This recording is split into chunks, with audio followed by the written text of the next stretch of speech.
and welcome. So you've received a gift from Amazon sent by someone, but since you don't like it, you want to return it. But how do you return a gift in Amazon? Hello everyone, welcome to One to Step. In today's guide, we're gonna see how I can return a gift in Amazon. Well, the first step is going to amazon.com/returns and press enter.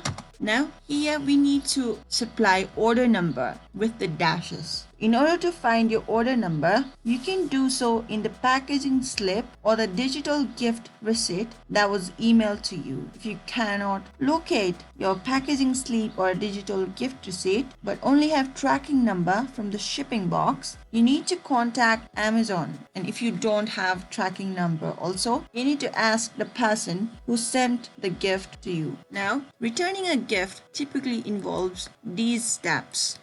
Right? Once you've gone to return center and we have entered the gift order number, we have to select the item from the order number. We also have to provide a written reason and select the return method. In case of third-party seller, you might need to submit a written request and only proceed after they have approved of your return request, and finally confirm your return. Alright? A thing or two before you return a gift, the returned item should be in the same condition in which it was received, and also you are only going to get gift card balance for your refund and not get the actual money. If you found this video helpful, do give this video a big thumbs up. Still have any questions, do leave them in the comment section and we'll get back to you right away. Until next time, bye bye.